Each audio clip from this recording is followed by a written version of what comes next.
For decades, the American truck was the ultimate symbol of safety and invincibility, a belief that size and weight were a literal shield between the occupant and the road. But between 1980 and 2010, crash test labs began capturing footage that would dismantle the legend of the unkillable 4x4. These were not just minor fender benders, these were iconic chassis folding like wet cardboard, with the pillars snapping and survival spaces vanishing in a fraction of a second. Why did the very vehicles we trusted to protect our families secretly become the most dangerous machines on the planet? We counted 7 of the worst offenders ever exposed by crash testing, ranked by the sheer destruction they inflicted on the people sitting inside them. Starting at number 7, a compact SUV whose side structure tore apart like it was never there. Number 7, the Suzuki Grand Vitara shattered expectations for SUV safety when IIHS crash tests exposed a side structure failure that erased the illusion of a protective shell. In the moderate overlap and side impact test protocols, the Grand Vitara's side sills and rocker panels flexed and deformed. But the most telling number came from the A-pillar, just 2 centimeters of rearward movement. While that might sound modest, the real danger showed up in the dummy's sensor logs. Chest compression spiked to 31 millimeters, a value that falls squarely in the danger zone for serious thoracic injury. Instead of absorbing crash energy through reinforced steel, the thin side beams let the force travel straight to the occupant's ribs. The result was a marginal IIHS rating and a grim lesson that SUV bulk means little when the lower body structure fails to preserve survival space. The Grand Vitara's side impact performance marked the start of a new era where cabin intrusion and chest G-forces became the metrics that truly defined occupant risk. Number 6, the Isuzu Rodeo and its twin, the Honda Passport, turned the spotlight on a hidden threat: catastrophic Footwell collapse in a frontal crash. In IIHS moderate overlap tests, the pedal box on these late 1990s models shifted a staggering 27 centimeters so far that the dummy's legs were pinned between the crushed firewall and the twisted pedals. The sensor logs tell the story in numbers. Femur loads soared above 9 kilonewtons, a force level that signals a high probability of thigh fracture and permanent leg injury. The lower dashboard and floor structure failed to deflect the impact and instead funneled crash energy straight into the driver's legs. As the footwell caved in, the survival space for the lower body was erased in milliseconds, trapping the dummy's feet and driving bone-shattering loads through the femur. The result was not just a bruised shin or a sprained ankle, but a risk of compound fractures that could leave real drivers permanently disabled.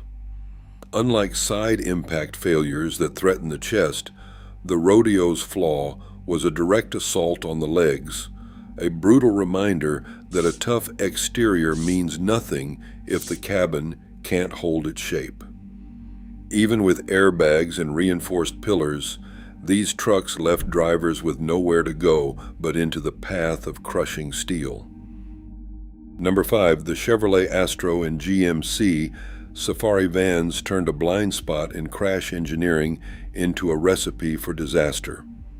When NHTSA and Consumer Reports subjected these utility vans to side impact tests in the late 1990s and the early 2000s, the results were nothing short of alarming. The sidewall at pelvis height did not just compress, it folded inward by more than 40 centimeters, erasing any notion of a protective barrier. Without reinforced door beams or side airbags, the entire flank of the van became a weak point. In a collision, the steel skin crumpled like tinfoil, and the only thing separating the dummy's pelvis from the intruding barrier was a thin panel of sheet metal. Injury risk soared as the survival space vanished in an instant, exposing occupants to direct blows at the hip and abdomen. These vans were built on a commercial platform, prioritizing cargo over cabin integrity, and the absence of modern side structures left families dangerously exposed.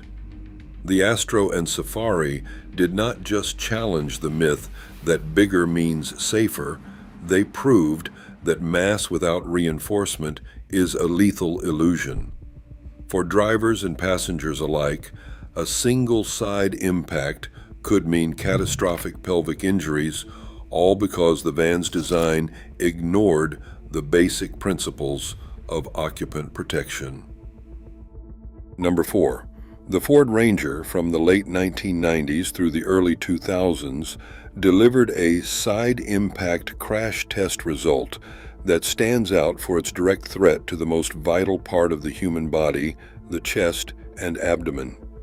In Insurance Institute for Highway Safety laboratory testing, the Ranger's B-pillar and driver's door didn't just flex. They collapsed inward, forcing the barrier deep into the driver's torso space. The measurement is stark, approximately 32 centimeters of intrusion right into the thoracic danger zone. That's not just a dented door, it's the physical space where a driver's ribs, lungs, and heart are supposed to be shielded. The crash dummy's sensors recorded high chest acceleration and compression, numbers that cross the threshold for life-threatening injury. Unlike earlier failures that wiped out legroom or threatened the pelvis, the Ranger's side structure let the entire crash force travel straight into the occupant's core. Marketing promised rugged toughness, but the reality was a mid-size pickup whose side shell folded like paper, leaving the driver exposed to catastrophic internal trauma. This level of intrusion, over 30 centimeters, doesn't just mean broken bones, it risks fatal organ damage in a single instant. For a generation of drivers who believed size meant safety, the Ranger's crash test was a wake-up call. When survival space disappears at chest height, there is nowhere left to hide. Number 3. The Jeep Cherokee XJ shattered the illusion that a boxy, rugged SUV could shield its occupants from the worst outcomes in a rollover. In Official Insurance Institute for Highway Safety and National Highway Traffic Safety Administration roof crush tests, the Cherokee's roof collapsed by more than 5 inches, well over the minimum survival space threshold. The A-pillar did not just bend, it folded, with the rocker panel below giving way, leaving the driver's head and neck exposed to the full force of the collapsing roof. The loss of vertical survival space is more than a number. It is the difference between walking away and suffering catastrophic spinal injury. Engineers measure roof strength as a ratio of applied force to vehicle weight, but the Cherokee's roof rails and pillars failed to deliver even basic protection. The high center of gravity and narrow track only made things worse, pushing the XJ toward rollover territory in emergency maneuvers. When the Cherokee tipped, the weak roof structure offered little resistance, compressing the occupant compartment until there was nowhere left for the head or neck to escape. For a generation who believed that bigger meant safer, the Cherokee XJ proved that if the roof cannot hold, size and style mean nothing. This was a turning point. It was evidence that vertical intrusion could erase survival space in seconds, setting the stage for even more catastrophic roof failures to come. Number 2. The Ford F-150 from 1997 to 2003 stands as a dramatic example of how sheer size and mass cannot make up for a collapsing safety cell. In official IIHS and NHTSA offset frontal crash tests, the footwell of this full-size pickup did not just deform, it was obliterated. The pedal box shifted inward by an astonishing 28 centimeters, crushing the space where the driver's legs should have been protected. At the same time, the steering wheel did not stay put. It rose upward by 8 centimeters, slicing through the airbag's protective zone and pushing the steering column into the path of the dummy's head and chest. These two numbers, 28 centimeters of footwell intrusion and 8 centimeters of steering column rise, are not just statistics. They map the path of destruction as the cabin structure failed to channel crash energy away from the driver. Instead, the floor pan and dashboard crumpled, forcing the dummy's lower body into a vise and lifting the steering wheel so high that the airbag could no longer shield the head and chest.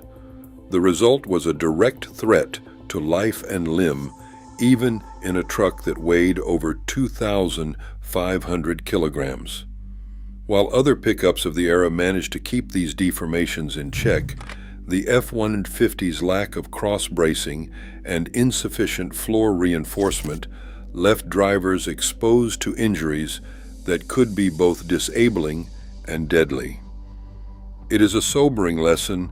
The myth of the invincible truck fell apart when survival space disappeared, and the very structure meant to protect became the source of harm.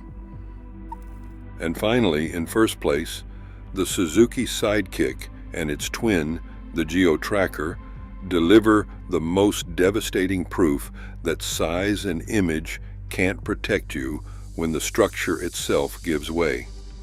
In government rollover tests, these compact SUVs suffered roof collapse exceeding 12 inches, more than 30 centimeters, obliterating the survival space above the driver and front passenger.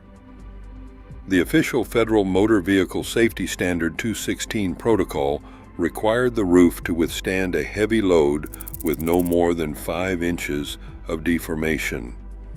Instead, the Sidekick's roof crumpled to more than double that limit, with the A-pillars and roof rails buckling in sequence. This wasn't a minor dent, it was a catastrophic implosion that left the cabin roof at less than half its original height. The numbers alone are chilling.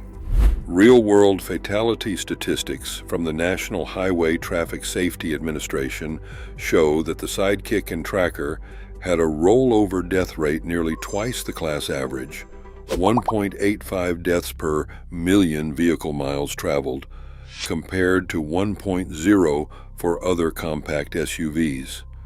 Consumer Reports flagged this model for its extreme rollover propensity, and the government's own stability measurements confirmed a static stability factor of 0.49, far below the safe threshold. The cause was a lethal combination of a high center of gravity, narrow track, and an under-engineered roof structure. When these trucks rolled, the roof didn't just deform, it collapsed entirely, crushing headroom and pinning occupants with deadly force. Crash test footage and engineering reports triggered a wave of public backlash as families who trusted the Sidekick's rugged marketing discovered the hard truth. In a real-world rollover, the entire protective shell could vanish in a split second. No amount of four-wheel drive bravado could make up for a roof that failed so completely. The Sidekick and Tracker stand as the ultimate warning. When the survival space disappears, so does any chance of walking away. Across all 7 trucks, one truth stands out. Brute size is no substitute for real engineering. Catastrophic collapses, including 12-inch roof failures, footwell intrusions, and lethal steering displacement, prove that survival space vanishes when design cuts corners. In crash safety, reputation means nothing. Only structural integrity can save lives. Thanks for watching.